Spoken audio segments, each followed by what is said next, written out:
Hello बच्चों, स्वागत है आप सबका हमारे इस नए लेक्चर में क्वाड्रेटिक इक्वेशंस के। और बच्चों, आपको याद ही होगा कि एक स्टैंडर्ड बुक को हम सॉल्व कर रहे हैं जिसका नाम आपको नीचे दिखाई देगा। और उस बुक में हमने पूरा लॉगरिथम और क्वाड्रेटिक इक्वेशन अभी ऑलरेडी अपना चल रहा है बहुत बढ़िया तरीके से। कमाल की बुक है बच्चों, बहुत बढ़िया बढ़िया इसमें सवाल हैं। तो चलिए स्टार्ट करते हैं अपना आज का लेक्चर। लेकिन अगर आप में से कोई भी ऐसा बच्चा है जिसका थियोरिटिकली कोई कंसेप्ट कमजोर है क्वाड्रेटिक इक्वेशंस का, तो मैं आप सबको ये रिकमेंड करूंगा कि आप सारे ही बच्चे इस प्लेलिस्ट को जरूर एक बार रेफर करें, क्योंकि इस प्लेलिस्ट में मैंने सारे काम के जो कंसेप्ट्स हैं वो आपके लिए किए हैं। एक ही जगह पे आपको सारे कंसेप्ट्स मिल जाएंगे। तो पहले आप इसे देख लें अगर आपका थियोरिटिकल कंसेप्ट कमजोर है तो, और उसके बाद चलिए स्टार्ट करते हैं अपना आज का लेक्चर। हमारे पास बच्चों जो क्वेश्चन नंबर 31 दिया हुआ है, हमने अभी तक टोटल 30 क्वेश्चन उसके सॉल्व कर लिए। क्वेश्चन नंबर 31 में आपके लिए लिख देता हूँ, कमाल का सवाल है, स्टार लगा लेते हैं इसमें।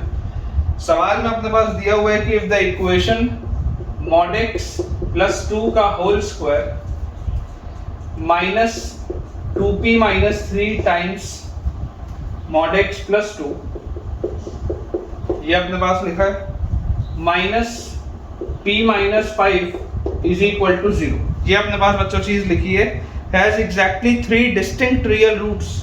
इसके जो है वो 3 डिस्टिंक्ट रियल रूट्स हैं, 3 डिस्टिंक्ट रियल रूट्स। इसके बच्चों 3 डिस्टिंक्ट रियल रूट्स हमें बोला जा रहा है। तो आप बताइए कि p की कौन कौन सी वैल्यूज होंगी, p की वैल्यूज क्या क्या आएंगी, हमको ये बताना है। Number of values of p, ठीक है, number of values of p हमसे पूछा जा रहा है इस सवाल में। Find the number of values of p, ठीक है। अब देखिए बच्चों, आप इस सवाल को अगर ध्यान से ऑब्जर्व करें तो आपको एक चीज दिखाई देती है कि ये mod x plus 2 में एक क्वाड्रेटिक लिखा हुआ है। मतलब अगर मैं आपको बोल दूं कि आप mod x plus 2 को t मान लीजिए, अगर मैं आपको बोल दूं कि आप mod x plus 2 को t मान लीजिए, तो ये मानने से होगा क्या, ये मानने से ये इक्वेशन थोड़ा सा सिंप्लीफाई हो जाएगा। ये आपको दिखेगा t square minus 2p minus 3 into T minus p minus 5 is equal to 0। थोड़ा सा साफ सुथरा हो गया ये इक्वेशन जो अभी तक कॉम्प्लिकेटेड था। अब मुझे इसमें देखो दिखाई दे रहा है, मुझे इसमें बोला जा रहा है कि इसके 3 डिस्टिंक्ट रूट्स हैं। ये है क्वाड्रेटिक, टी में एक क्वाड्रेटिक है, लेकिन इसके आपको 3 रूट्स मिल रहे हैं। अब 3 रूट्स कब मिलेंगे आप जरा सोच के देखो। यहां से अगर आप देखोगे तो क्लियरली आप ये बोल सकते हो कि टी जो होगा वो 100% 2 या उससे बड़ा होगा। ये बात आप गारंटी से बोल सकते हो, क्योंकि mod x की value greater than equal to 0 होती है, तो उसमें 2 आप ऐड करोगे तो t की value greater than equal to 2 हो जाएगी। ये बात तो श्योर।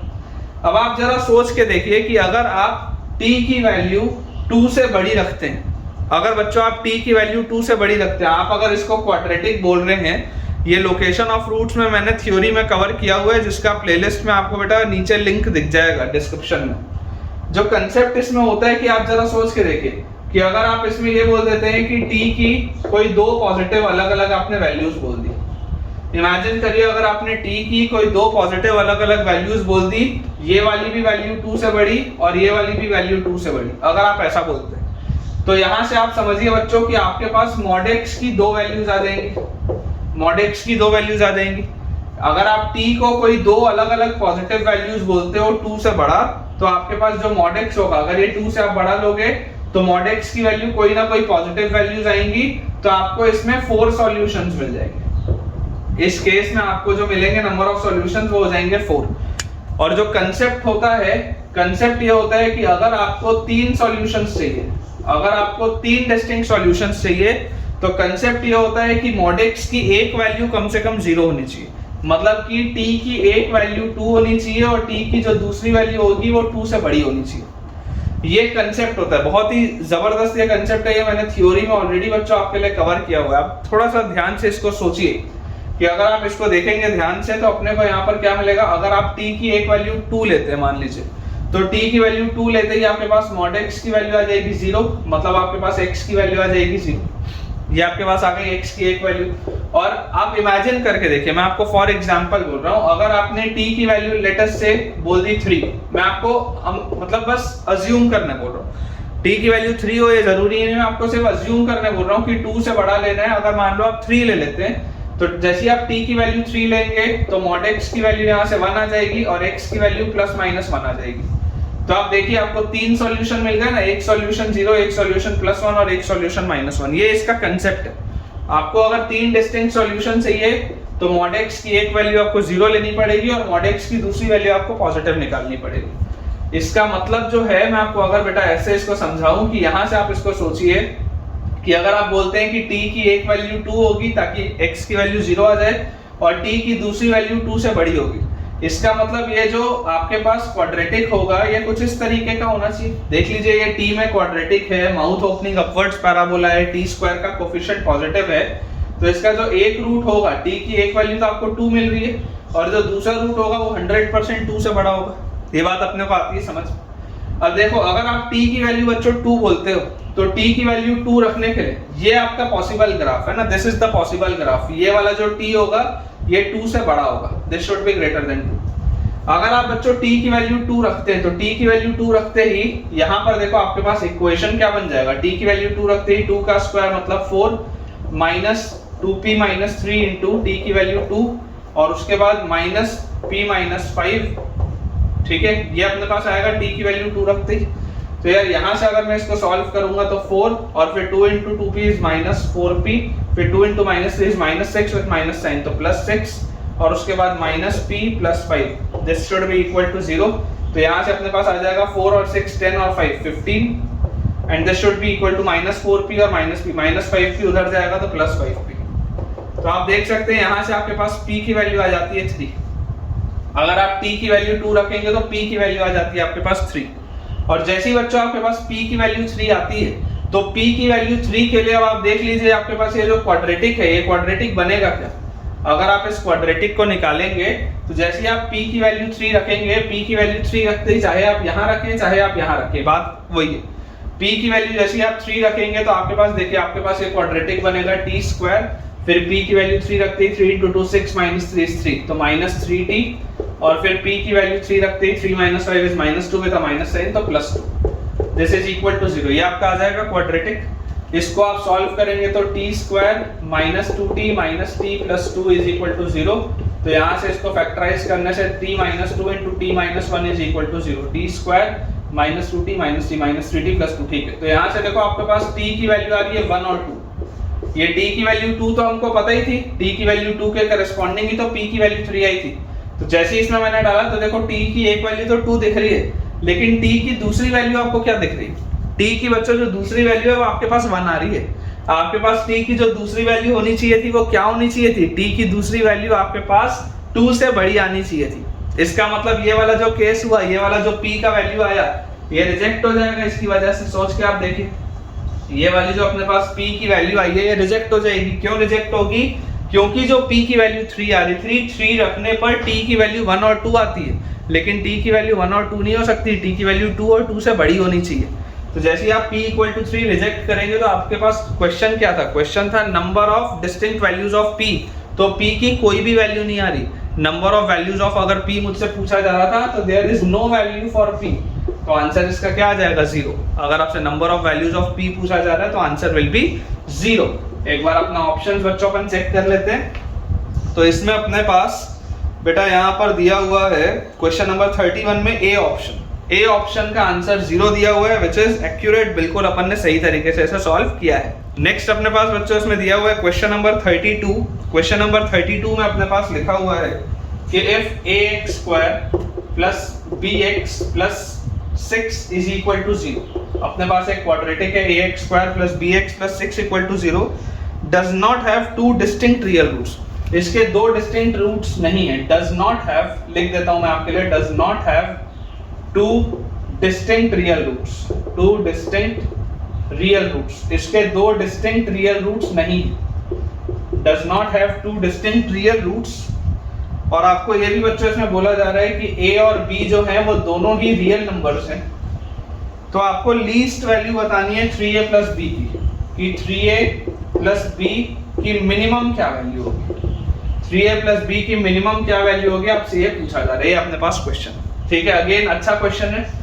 तो देखिए अगर अपन इसको बच्चों सॉल्व करेंगे तो हमें इसमें जो चीज समझ में आती है वो क्या है कि अगर आपके पास एक क्वाड्रेटिक लिखा है और बोला जा रहा है कि इसके दो डिस्टिंक्ट रियल रूट्स नहीं हैं, अगर दो डिस्टिंक्ट रियल रूट्स होते, दो डिस्टिंक्ट रियल रूट्स होते तो d ग्रेटर देन 0 आप बोलते, दो डिस्टिंक्ट रियल रूट्स में आप d ग्रेटर देन 0 बोलते, अब बोल रहा है does not have two distinct real roots, मतलब d ग्रेटर देन 0 नहीं होना चाहिए।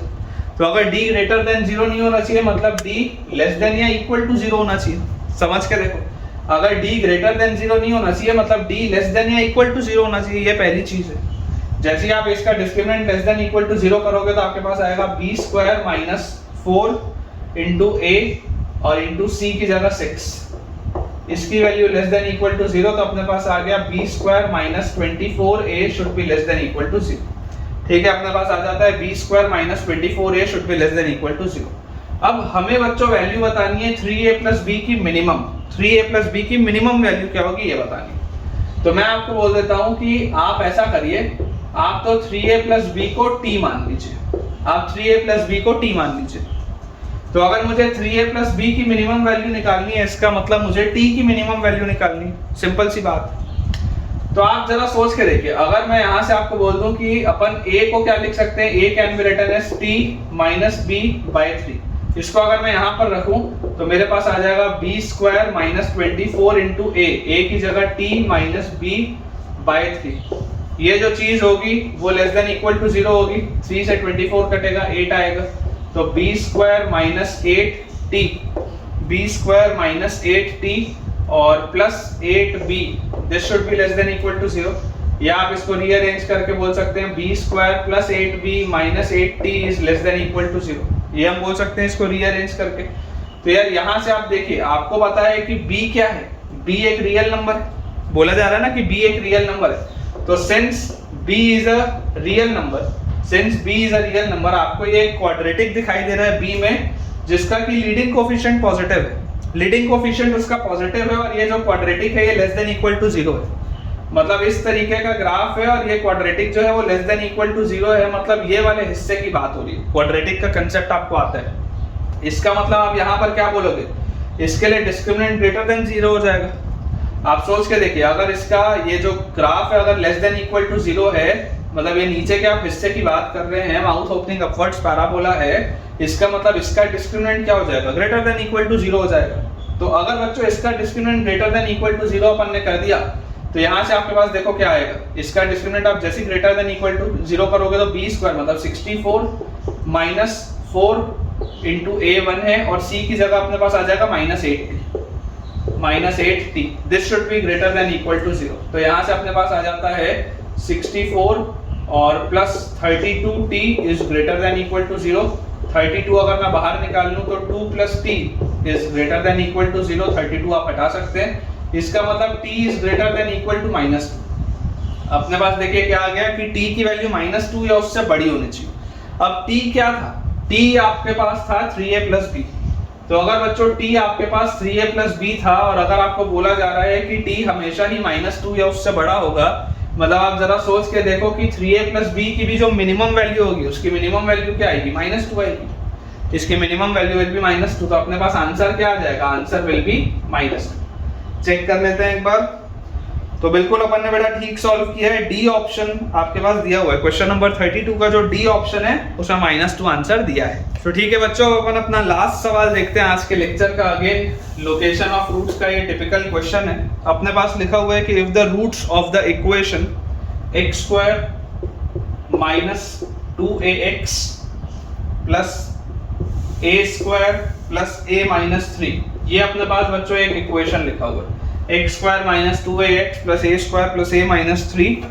आपको बोला जा रहा है if the roots of this equation are less than 3 then the largest integral value of a की लार्जेस्ट इंटीग्रल वैल्यू क्या होगी, a की लार्जेस्ट इंटीग्रल वैल्यू क्या होगी हमसे पूछा जा रहा है if both the roots are less than 3। ठीक है ना, if the roots of this equation are less than 3 और रूट्स जो है वो रियल है।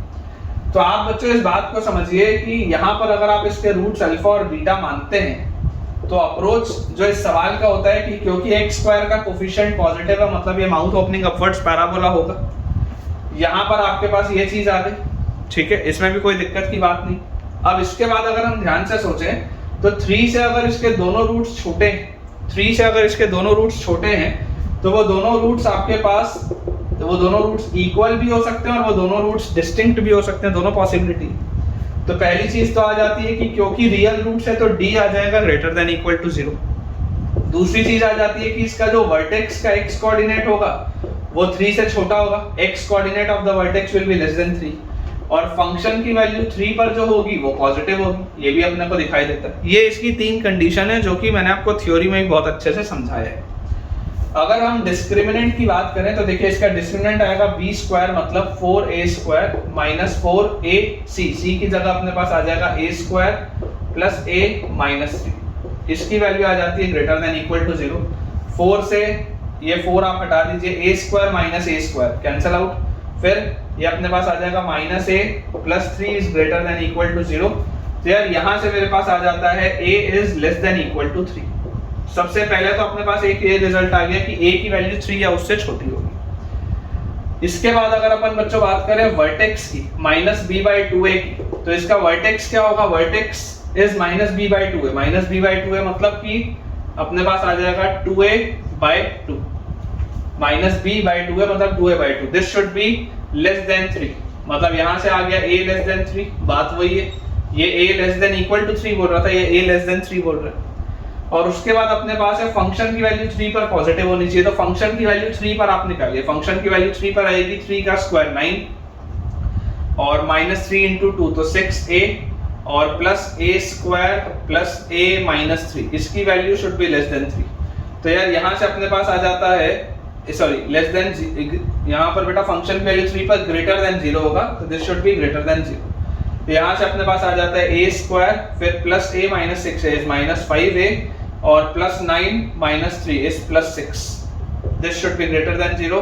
तो यहाँ से आप इसको लिख सकते हैं a minus 2 into a minus 3 is greater than 0, a² minus 2a minus 3 है तो माइनस 5a प्लस 6, बिल्कुल ठीक है। जैसे ही आप इसको नंबर लाइन पर प्लॉट करेंगे तो आपके पास यहाँ से आ जाएगा, यहाँ पर 2 है, यहाँ पर 3 है, this is positive negative positive, तो अपने पास आ जाएगा a belongs to minus infinity से 2, क्योंकि ग्रेटर देन 0 है तो माइनस इंफिनिटी से 2 यूनियन 3 से इंफिनिटी, ये अपने पास इसका आंसर आता है। अगर आप ध्यान से ऑब्जर्व करें तो आपको 3 से छोटे आंसर्स लेने, 3 से छोटे, तो क्योंकि आपको 3 से छोटे आंसर्स लेने तो ये तो रिजेक्ट हो गया। तो अब अगर आपसे बच्चों a की लार्जेस्ट वैल्यू पूछी जा रही है तो आप देखिए a की वैल्यू 2 भी कभी नहीं हो सकती क्योंकि 2 पर ओपन है, मतलब a की जो लार्जेस्ट इंटीग्रल वैल्यू पॉसिबल है, the largest integral value of a which is possible is 1। तो इसका आंसर यार मुझे तो 1 लगता है, एक बार देख लेते हैं। बिल्कुल अपन ने बच्चों ठीक सॉल्व किया है, सी ऑप्शन, तो ये क्वेश्चन नंबर 33 है, सी ऑप्शन में अपने पास 1 लिखा है which is the right answer. तो ठीक है बच्चों, विद दिस हम अपने आज के लेक्चर के एंड पे पहुंच चुके हैं। मुझे पूरी उम्मीद है कि आपको आज का लेक्चर बहुत बढ़िया तरीके से समझ आया होगा और पसंद भी आया होगा। तो अगर आपने आज मुझसे कुछ नया सीखा है तो जल्दी इस वीडियो को लाइक करें, चैनल को सब्सक्राइब करें और अपने सारे फ्रेंड सर्कल में जितने भी जेईई एस्पिरेंट्स को आप जानते हैं उन सब से इसे शेयर करें ताकि उन सब की पढ़ाई बहुत बढ़िया तरीके से हो पाए। Thank you.